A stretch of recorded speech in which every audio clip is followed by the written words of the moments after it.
Mujojua manbanta kerina perpulungan khususnya kekelengan kami perpulungan GBKP Runggun Kebaron Lama muka sepaksana kita RPJJ ope denga siorati kata dibata si pebulat ukurta ras kita toto kita Tuhan dibata Bapa kami siringan ibas surga sehken kami bujurman bandu muka paksana kami ngelakukan PJJ kami arah channel YouTube GBKP Kebaron Lama kesahandu si badia sing kuasai pusuh perhatian kami sing ngajari dengan pepankan katandu kubas pusuh kami kam sing urapi kam sing ngajari kam sing nampati kemahandu gah ngasup kemahandu nuriken kebenaran firmandu bagi sentudu rasura surandu merana dagi kamu Tuhan arah nas PJJ kami bas minggu enda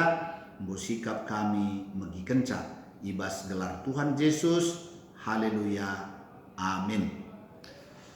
Kata dibata si jadi nas PJJ bas minggu enda ibuat ibas padan simbaru Roma pasal 8 ayat 9 sampai dengan ayatnya yang ke-11. Roma pasal 8 ayat 9 sampai dengan ayatnya yang ke-11. Demikian firman Tuhan.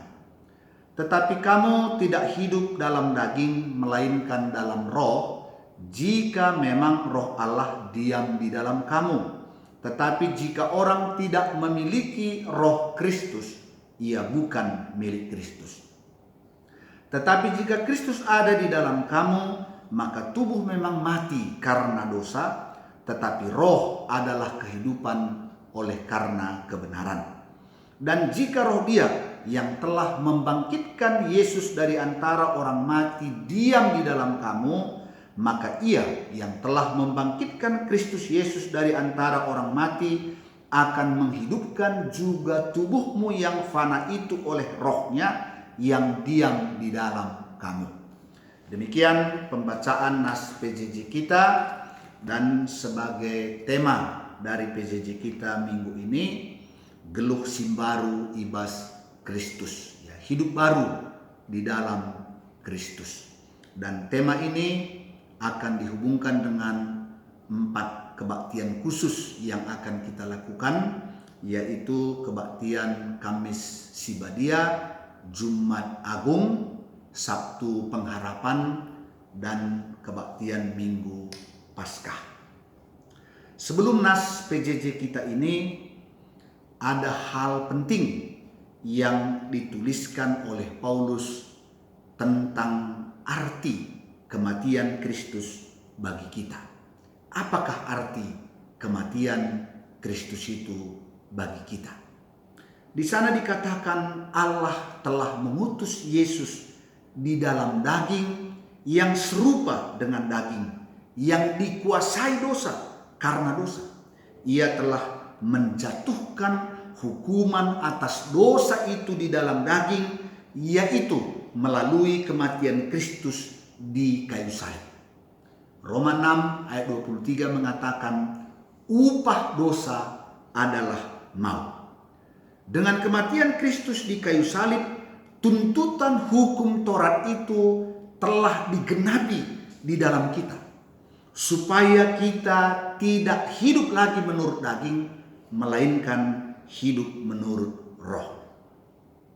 Inilah hidup baru di dalam Kristus, bahwa kematian Kristus secara daging di kayu salib merupakan penggenapan hukum Taurat atas dosa bagi kita, karena manusia daging tidak mungkin dapat melakukan hukum Taurat. Jadi kematian Kristus di dalam daging membebaskan kita, memerdekakan kita dari tuntutan hukum Taurat itu, sehingga kita menjadi manusia yang merdeka, sehingga kita menjadi manusia yang bebas dari kuasa dosa dan dari kuasa maut. Sebab kedagingan kita tidak mungkin melakukan kehendak Tuhan. Manusia yang hidup di dalam daging adalah manusia yang hidup seteru dengan Allah. Oleh karenanya dalam nas PJJ kita, Kembali Paulus menegaskan, tetapi kamu tidak hidup lagi dalam daging, melainkan di dalam roh. Jika memang roh Allah diam di dalam kamu. Jadi kata kunci di sini, jika roh Allah diam di dalam kamu. Apakah artinya roh Allah diam di dalam kamu? Artinya bahwa roh Allah yang menguasai kita. Roh Allah yang memimpin kita. Roh Allah yang berotoritas atas hidup kita. Jadi kita tunduk kepada pimpinan roh. Kita taat kepada pimpinan roh, bukan lagi kepada keinginan daging kita. Karena setiap kali kita tidak melakukan kehendak kita. Dalam Galatia 5 ayat 17, Paulus menegaskan bahwa setiap kali kamu tidak melakukan kehendakmu, melainkan apakah kamu melakukan kehendak Allah, yaitu dipimpin oleh roh, atau kamu melakukan kedaginganmu. Jadi dua kekuatan ini senantiasa menguasai hidup kita. Jadi di sanalah peran kita. Di sanalah tanggung jawab kita. Apakah kita memberi diri kita dikuasai dan dikendalikan oleh daging yang memimpin kepada kebinasaan, atau kita memberi hidup kita dipimpin oleh roh yang menuju kepada kehidupan dan damai sejahtera? Jelas memang bahwa tubuh yang kita kenakan pada waktunya harus mati karena dosa. Tetapi roh adalah kehidupan yang dapat menghidupkan tubuh kita yang fana ini untuk melakukan apa yang berkenan kepada Tuhan. Karena itu kuasa daging dan roh setiap kali berperang di dalam diri kita. Dan sebagai orang-orang yang telah ditebus, kita harus menyerahkan diri kita, diberi supaya dipimpin oleh Roh Kudus supaya kita melakukan kehendak Tuhan. Dalam ayat 11 sekali lagi Paulus menegaskan, jika roh Dia yang telah membangkitkan Yesus dari antara orang mati diam di dalam kamu, maka Ia yang telah membangkitkan Kristus dari antara orang mati akan menghidupkan juga tubuhmu yang fana itu oleh rohnya yang diam di dalam kamu. Jadi sekali lagi, turang rasemina, perpulungan si kelengi Tuhan. Kata kunci di sini ialah jika roh Allah diam di dalam kamu. Dan kekuatan kuasa roh Allah yang diam di dalam kamu itu, di dalam diri kita itu, sama dahsyatnya dengan roh yang membangkitkan Yesus dari antara orang mati. Sehingga Dia sanggup menghidupkan tubuh kita yang fana ini, tubuh kita yang harus mati ini, menjadi tubuh yang hidup untuk melakukan apa yang berkenan bagi Tuhan, untuk melakukan apa yang baik, apa yang benar, melakukan kasih dan keadilan di dalam kehidupan kita. Inilah hidup baru, Bapak Ibu, bahwa daging tubuh kita tidak lagi menyerahkannya kepada keinginan-keinginan daging, melainkan tubuh yang fana ini kita serahkan kepada roh sehingga Dia menghidupkannya untuk melakukan apa yang berkenan bagi kemuliaan nama Tuhan. Oleh karenanya tema kita hidup baru di dalam Kristus. Dan tema kita ini tadi seperti yang sudah disampaikan di depan dikaitkan dengan 4 kebaktian yang akan kita lakukan. Yang pertama yaitu Kamis Sibadia. Bagaimana Yesus bergumul dalam doa-doanya sebelum penderitaan dan kematian itu Dia jalani di dalam hidupnya. Kemudian Jumat Agung Dia mati bagi kita. Dia disalibkan untuk menebus dosa-dosa kita. Kemudian di Sabtu Pengharapan, bagaimana murid-murid hampir putus asa, murid-murid ketakutan, murid-murid semua mengurung diri. Tetapi kemudian di Minggu Paskah semuanya menjadi berubah. Karena Kristus bangkit, Kristus mengalahkan kematian. Dan keempat, momen ini, kebaktian ini adalah dasar hidup baru orang Kristen. Karena penderitaan Kristus, karena kematian Kristus, karena kebangkitannya itu, kita menerima hidup baru. Kita menerima benih yang kekal di dalam kehidupan kita. Oleh karenanya 4 momen ini harus menjadi perenungan bagi kita. Itulah dasar hidup baru bagi orang-orang Kristen. Karena tanpa kematian, tanpa kebangkitan Kristus, hidup kita tidak ada artinya. Artinya bahwa kita akan tetap hidup di dalam daging. Tapi melalui kematian dan kebangkitan Kristus, kita menerima Roh Allah, kita menerima Roh Kudus yang diam di dalam hidup kita, dan dialah yang memimpin kita untuk melakukan hal-hal yang berkenan bagi kemuliaan nama Tuhan. Yang kedua, apa kaitan hidup baru dan pandemi corona? Hidup baru di dalam Kristus membuat kita tetap tenang. Kita tidak panik. Kita tetap sabar. Kita tetap menguasai diri. Bahkan dalam keadaan seperti ini, orang-orang yang sudah mengalami hidup baru senantiasa memikirkan dan bertindak melakukan kebaikan bagi orang lain. Itu hidup baru. Karena itu kita juga bersyukur perpulungan Sikelingi Tuhan, gereja kita akan melakukan diakonia untuk memperhatikan saudara-saudara kita yang mungkin sudah mengalami kesusahan karena pandemi virus corona ini. Oleh karenanya Diakonia Runggun akan melakukan tindakan kasih. Dan hari ini tindakan kasih bukan hanya kepada warga yang ada di sekitar gereja kita, tapi juga bagi warga kita yang memang terkena dampak daripada pandemi virus corona ini. Kita memperhatikan mereka dengan melakukan aksi diakonia, dengan harapan apa yang dilakukan oleh diakonia, mereka bersemangat lagi. Mereka bisa menjalani hidupnya. Mereka bisa melakukan hal-hal yang baik di dalam kehidupannya. Demikian juga kita juga akan melakukan aksi diakonia kepada warga yang ada di sekitar.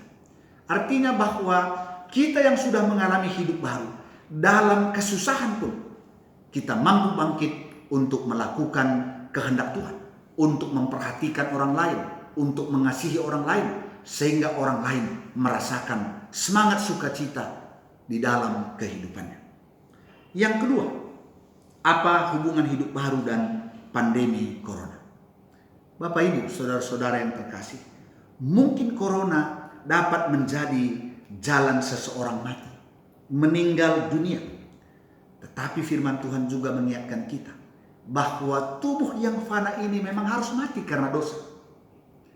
Mungkin corona hanyalah jalan bagi seseorang harus menggenapi hukuman atas dosa itu. Tapi sebenarnya tanpa corona juga, bahwa tubuh yang fana ini pada waktunya harus juga mati. Karena masa pakainya menurut Mazmur 90 hanya 70 sampai 80 tahun. Jadi virus corona tidak membuat kita panik. Karena memang tubuh yang kita kenakan ini, baik oleh corona ataupun tidak, pada waktunya juga akan harus kita tanggalkan. Karena masa berlakunya 70 sampai dengan 80 tahun. Kalau diberi Tuhan lebih, itu adalah anugerah. Tapi kita bersyukur. Mengapa? Karena orientasi hidup kita bukan lagi hanya kehidupan di saat ini, melainkan kita memiliki pengharapan oleh karena kebangkitan Kristus, yaitu kehidupan kekal di dalam kerajaan. Jadi hidup baru membuat kita tetap tenang karena kita percaya kehidupan yang sesungguhnya ialah kehidupan setelah kita menanggalkan tubuh yang fana ini, dan kita akan mengalami segala kebaikan Tuhan, segala kemuliaan Tuhan di dalam kerajaannya. Oleh karenanya, mari tetap semangat. Karena itu kita akan mengikuti baik kebaktian Kamis Sibadia, Jumat Agung, Sabtu Pengharapan, dan kebangkitan Paskah. Biarlah semuanya itu membawa sukacita kepada kita. Karena itu melalui PJJ ini kami mengingatkan bahwa kebaktian Kamis Sibadia akan dilaksanakan secara live streaming, secara klasis, dimulai dari jam 17. Jumat Agung juga secara klasis live streaming akan disiarkan dari GBKP Jakarta Pusat. Kemudian Sabtu Pengharapan live streaming secara klasis akan disiarkan dari GBKP Rumbun Kebayoran Lama pukul 17. Dan Paskah Kebangkitan Kristus kita juga akan melaksanakan secara live streaming, tapi secara GBKP, secara sinodal, yang akan disiarkan dari Madraman GBKP Kabanjahe Kota. Oleh karenanya mari kita semua mengikutinya, karena semuanya itu ialah menguatkan iman kita, menjadikan kita menjadi orang-orang yang hidup baru di dalam Kristus dan memiliki pengharapan di dalam Kristus. Inilah firman Tuhan yang boleh kami sampaikan. Tuhan memberkati, Tuhan si masuk-masuk kita kerinana. Amin. Ras kita retoto. Tuhan di bata Bapa kami siringan ibas surga, bujur Tuhan sahkan kami membandu, ibas kami ngomegikan katandu, malam hati kami sekali pe tubuh kula si pakai kamienda ibas paksana laban cilang mati rekiteken dosa, tapi rekiteken kuasa kesah si badia, kula si pakai kamienda ibas paksa enda banci keke guna ngelakokan kai singena ati Tuhan. Jenari pasu-pasundu kami kerina ibas ngikuti kebaktin kami si badia Jumat Agung, Sabtu Pengharapan, bagepe kebaktin Minggu Paskah, gelarah kerina kebaktin nenda tole narin pegegehi kami guna tetap remeriah ukur dalani wari-wari geluk kami. Ibas gelar Yesus reh kami ertoto ras ngatakan bujur man bandu. Haleluya. Amin. Sekarang jujur tetap semangat. Tuhan si masuk-masuk kita kerina.